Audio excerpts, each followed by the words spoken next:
Bienvenidas y bienvenidos a una sesión más de Aprende en Casa 2. Mi nombre es Víctor Hugo Sánchez y tengo el gusto de acompañar a la profesora Norma Leiva, quien los guiará para analizar casos hipotéticos o reales que pongan en juego su juicio moral y criterio ético en relación con la libertad. Muchas gracias, Víctor. Se trata de un tema importante porque las personas que ejercen su libertad se enfrentan a la necesidad de decidir constantemente. En estas decisiones hay ocasiones en que se puede afectar a otras personas, en que se ven cuestionados los valores y simplemente no sabemos cómo las personas puedan tomar nuestros actos. Es en estos casos que necesitamos el juicio moral y criterio ético, y por ello es importante que aprendamos a desarrollarlos. Pero antes de iniciar, Víctor, ¿podrías decirles qué materiales van a utilizar? Claro, Norma. Necesitarán su cuaderno de notas, lápiz o bolígrafo. Si tienen discapacidad visual, preparen sus hojas Leyer, su punzón y su regleta.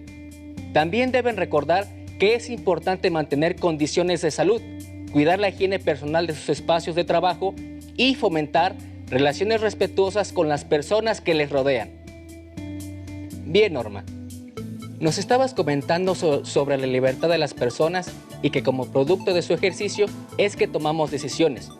Pero me parece que primero tendríamos que partir de la idea de libertad para después pensar en la manera en que tomamos decisiones y, al final, pensar en algunos casos donde pongamos en juego nuestro juicio moral y criterio ético. Exacto, Víctor.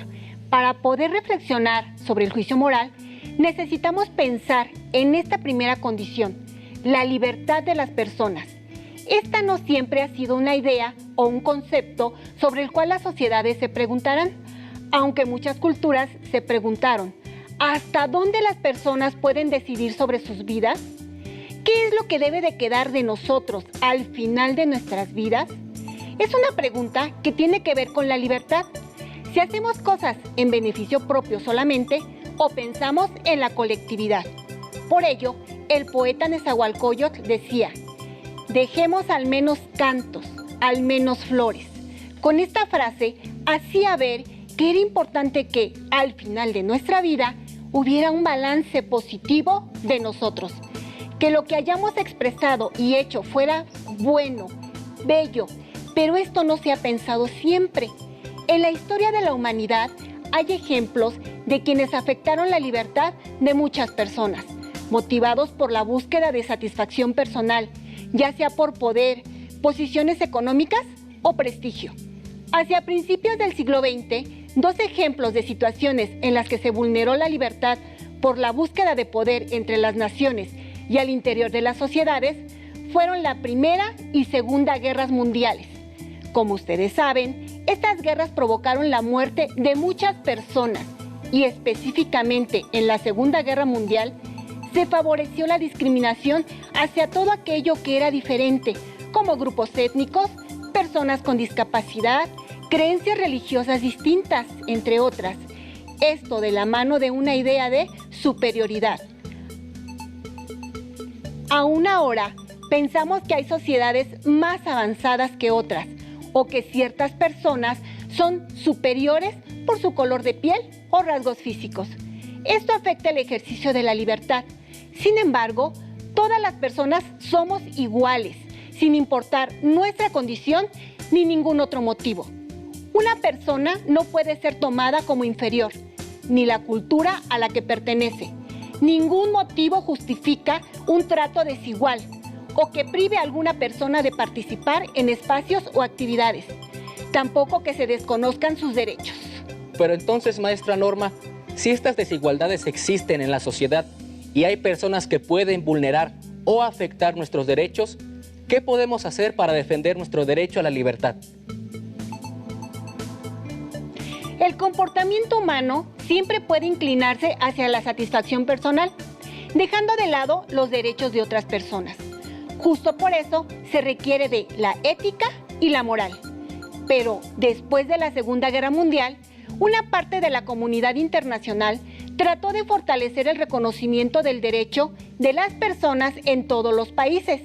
Es así como se creó la Organización de las Naciones Unidas Y en este marco surgió también la Declaración Universal de los Derechos Humanos. Se trata de un documento publicado el 10 de diciembre de 1948 por la Asamblea General de las Naciones Unidas en París, traducida a más de 500 idiomas. Fue elaborada por representantes de todas las regiones del mundo y establece los derechos fundamentales que todo individuo debe gozar, independientemente de su origen étnico, nacionalidad, grupo cultural, nivel socioeconómico, sexo, religión u orientación sexual. Es un documento muy importante. En su artículo primero menciona que todos los seres humanos nacen libres e iguales en dignidad y derechos y, dotados en esta razón y conciencia, deben comportarse fraternalmente los unos con los otros. Aunque cada uno de nosotros sea una persona única e irrepetible por nuestras características como la nacionalidad, cultura, rasgos físicos o cualidades personales, todos los seres humanos somos libres y tenemos igualdad de derechos. La declaración establece la responsabilidad de los estados parte con sus ciudadanos. Los gobiernos son quienes deben garantizar los derechos de las personas y, al mismo tiempo, dar un marco de actuación en la vida cotidiana. Por otro lado, el artículo primero menciona que debemos comportarnos fraternalmente unos con otros. Pero ¿cómo es que los seres humanos se pueden comportar fraternalmente con el resto? ¿Esto sirve al ejercicio de mis derechos?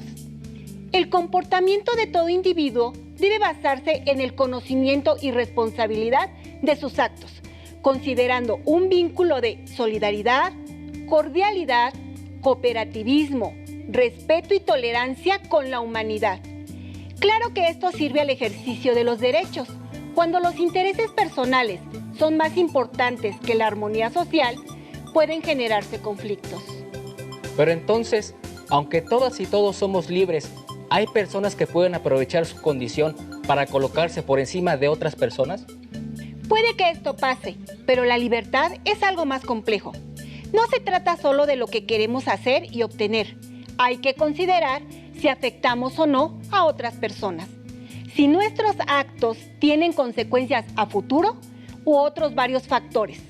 Les invito a ver y escuchar el siguiente video donde se profundiza más en qué consiste la libertad. Tomen nota sobre las ideas más importantes y escriban las dudas que les vayan surgiendo. La libertad es un reto para cada uno de nosotros que adquiere mayores proporciones a medida que vamos creciendo. Entre más crecemos, más decisiones tenemos que tomar. Algunas son sencillas, pero otras implican orientar nuestra vida personal y social hacia un sentido o hacia otro. Veamos qué opina el filósofo Fernando Savater sobre lo que significa ser libre. Ser libre no quiere decir ser omnipotente, poder hacer cualquier cosa. Estamos determinados por unas condiciones, hemos nacido en un país, tenemos un sexo determinado, en un tipo de familia determinada, con unas circunstancias históricas. Es decir, estamos en un mundo que no hemos elegido y en el cual podemos elegir. Nosotros elegimos dentro de un mundo y de unas circunstancias que no hemos elegido. Y ese es el juego de la libertad. Ser libre no es hacer cualquier cosa. Más bien es hacer lo que pensamos que es mejor después de reflexionar e informarnos. Actuar con libertad significa autorregularnos. ¿Habías escuchado antes esa palabra? Autorregularse significa ponerse límites a uno mismo o aceptar los límites que nos ponen desde fuera, para no afectar a otros, para no dañar nuestra salud o porque es lo mejor para la convivencia social. Como se mencionó en el video, crecemos en un mundo con características y condiciones que no siempre elegimos, y es a lo largo de nuestro desarrollo que decidimos aceptar ciertas normas o reglas de convivencia, es decir, damos importancia a la libertad y aplicamos el pensamiento reflexivo, pensando en el bien propio y común. Claro, Víctor, es hacer un uso responsable de la libertad. La capacidad para elegir nos confiere la posibilidad de reflexionar y autorregularnos para no afectar nuestra salud, intereses o la convivencia social. Autorregularse es el control que tenemos sobre nuestras acciones, con base en los límites personales o sociales con los que estamos de acuerdo. según nuestros valores y que orientan la práctica de la libertad, lo que nos permite tener autonomía. Maestra Norma, ¿la libertad tiene límites? Claro, la libertad personal está directamente relacionada con el respeto hacia las y los demás.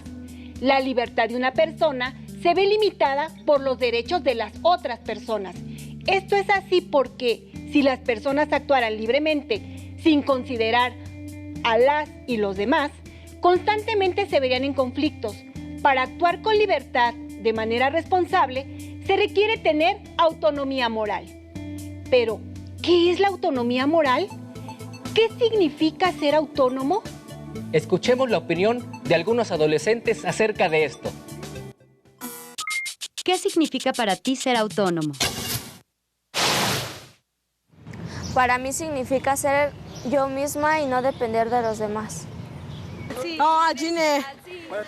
Al museo de cera. Hacer las cosas por mí mismo y no depender de los demás y valerme por mí mismo.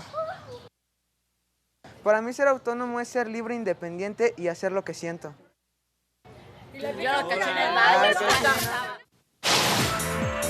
Durante nuestra infancia, recibimos guías por parte de los adultos que nos rodean. Por lo general, ellos nos indican ciertas pautas que debemos seguir.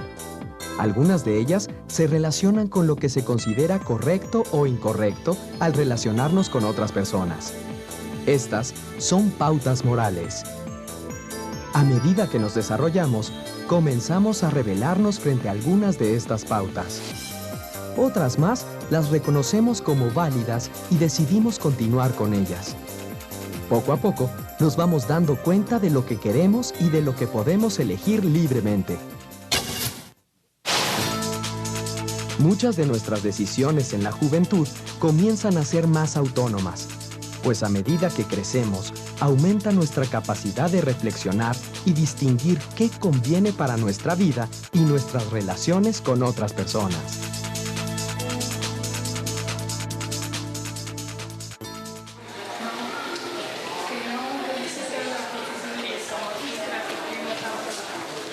Ándale, Lisa, ya no te hagas la tonta.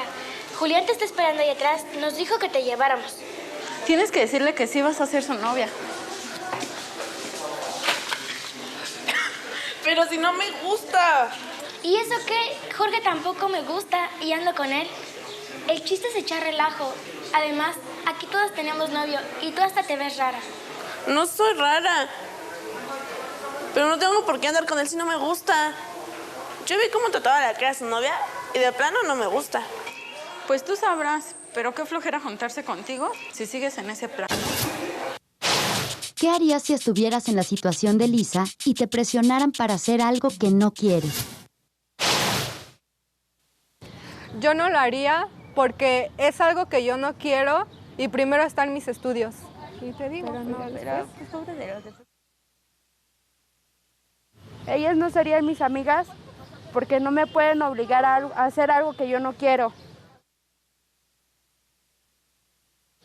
Me di cuenta que no son mis amigas porque me obligan a hacer algo que no quiero y no necesito. Una persona autónoma actúa y piensa por sí misma, convencida por su propio parecer y consciente de que forma parte de una comunidad. Por lo tanto, es también una persona que se vuelve cada vez más responsable de lo que hace y dice: ¿te has preguntado cómo puedes aprender a ser más libre y autónomo? La libertad nos da la oportunidad de elegir. A medida que crecemos y desarrollamos nuestra capacidad de actuar, tenemos diferentes pautas o modelos de conducta que nos permiten tanto sentirnos bien con nosotras y nosotros mismos, como convivir armónicamente con los diferentes grupos de pertenencia. Las decisiones comienzan a ser más autónomas a medida que nos desarrollamos y reflexionamos en las situaciones que se nos presentan, lo que nos lleva a ser conscientes de las responsabilidades que implica tomar una decisión. Las pautas morales son modelos de conducta aceptados socialmente y, de manera general, las relacionamos con una conducta aceptada o no por los demás. Como se mencionó en el video, desde que somos pequeñas y pequeños, las vamos aprendiendo y es como podemos ir determinando lo que es correcto o incorrecto. En la medida en que desarrollamos la capacidad de reflexionar y el pensamiento crítico, podemos reconocer como válidas algunas pautas de conducta o no estar de acuerdo con ellas. Pongamos un ejemplo. Regresemos al caso de Lisa que se menciona en el video. Julián quiere tener un noviazgo con ella, pero ella no cree que sea una buena opción.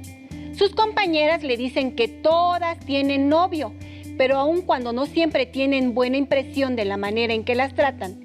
Además, algunos son celosos y les piden dejar de hablar con amigos o amigas. Elisa cree que ha observado la forma de ser de Julián y, aunque éste la busca constantemente, es detallista y alegre, hay algo que no le agrada. A veces es impositivo, no se preocupa mucho por sus estudios y le molesta que Elisa hable con otros compañeros. Aunque le gustaría tener novio como sus amigas, no se quiere sentir presionada y cree que sus papás tampoco la dejarían. Al negarse a ser novia de Julián, está eligiendo libremente, tomando en cuenta sus expectativas y deseos. Pero sus compañeras no están de acuerdo. Les parece que Julián es buena persona. Además, así podrían ir a pasear todas en pareja. Elisa ejerce su autonomía, siguiendo su propia pauta de conducta. Piensen ahora, ¿qué harían ustedes? ¿Cómo le afectaría a Elisa tener un novio si no está completamente segura? Creo que es importante tomarse un tiempo para reflexionar respecto a todo lo que implica esta situación, a lo que estamos de acuerdo o no, a lo que nos gusta o no. Por lo que veo, la capacidad de reflexionar de Elisa le permite ser autónoma en sus decisiones. Esta pareciera ser una decisión relativamente sencilla, pero no lo es. Decidir con quién relacionarse es de gran importancia, sobre todo cuando se trata de la adolescencia, en la cual se construye la identidad personal. Imaginen ahora que Julián y Elisa tuvieran una relación y alguno de los dos pidiera algo comprometedor, ya sea una relación sexual, salir a escondidas o dejar de hablar con sus amistades. En estos casos, el conflicto es más evidente y se requiere de la autonomía moral y el juicio ético para su resolución. Los juicios éticos se ponen en juego cuando las alternativas son deseables en algún grado. Entonces las personas pueden hacer una revisión de las opciones y buscar una forma de no afectar su libertad. Es de suponer que si las personas se quieren y atraen, pueden pensar en tener una relación íntima, pero ¿a qué edad y bajo qué condiciones es deseable? También es posible que no parezca mala idea salir a escondidas con tu novio, pero si no es malo, ¿por qué se debe ocultar?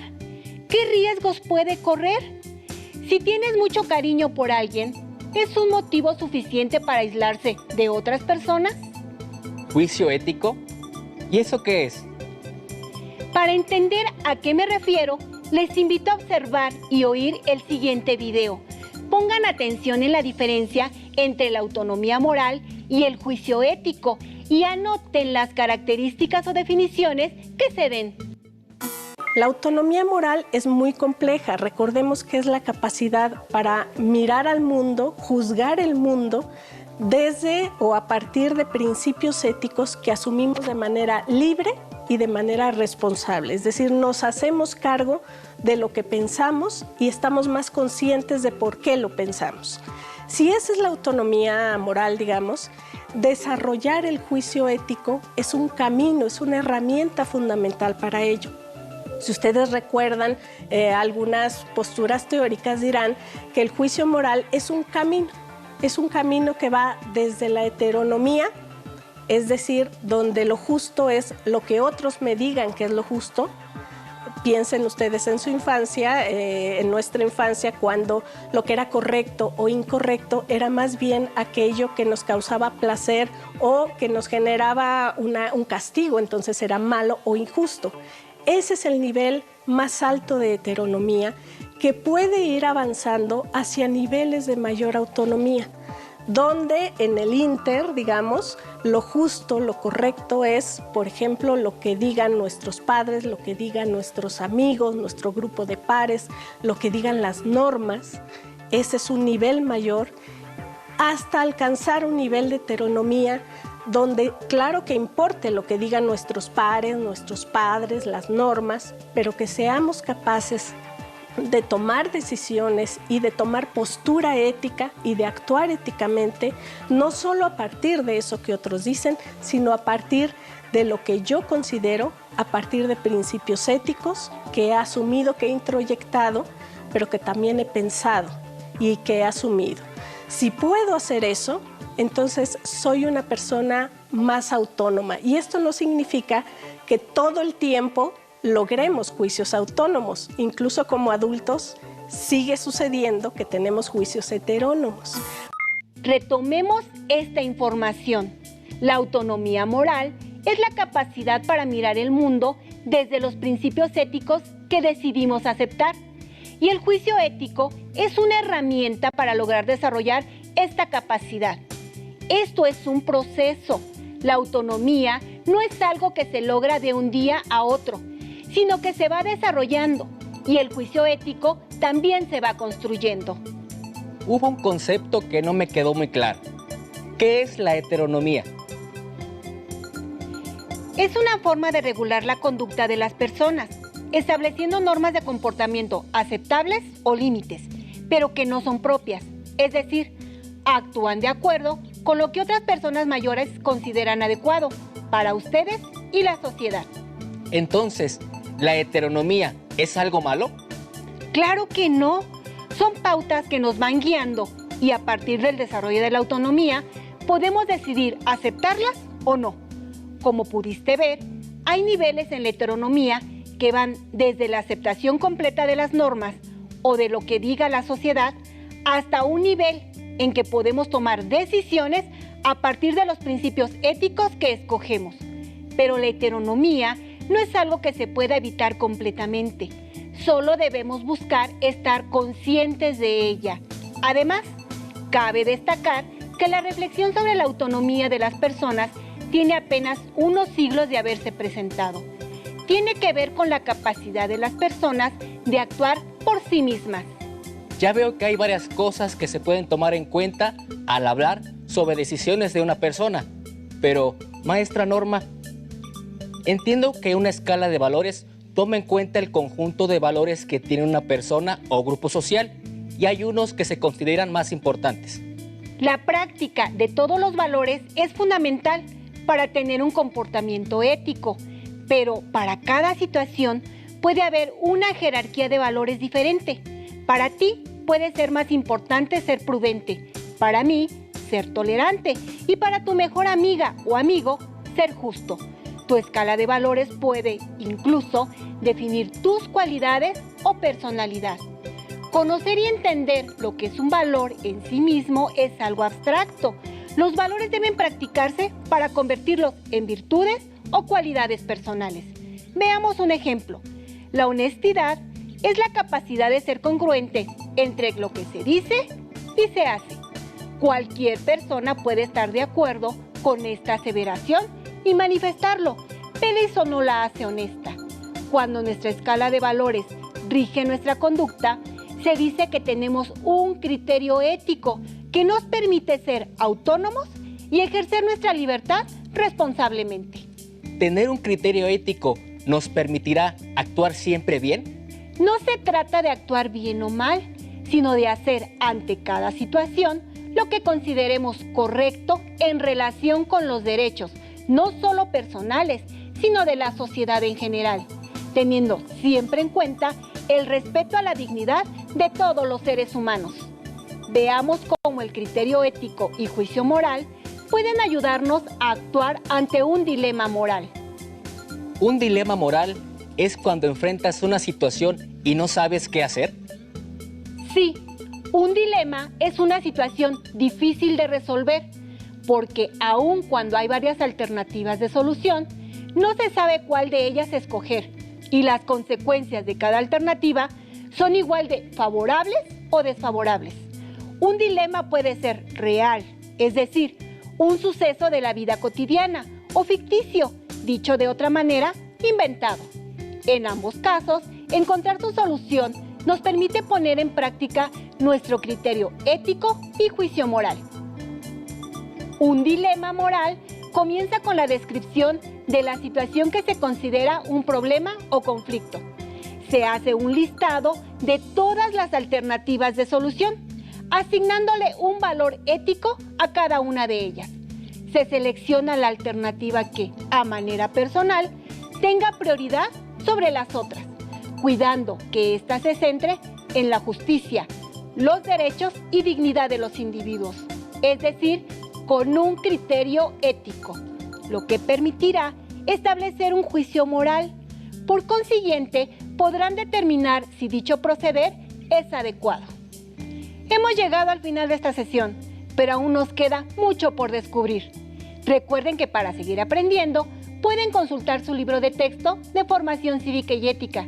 También pueden compartir todo lo que aprendieron en esta sesión con su familia y conocidos. Nos vemos pronto por aquí en Aprende en Casa 2. ¡Hasta la próxima!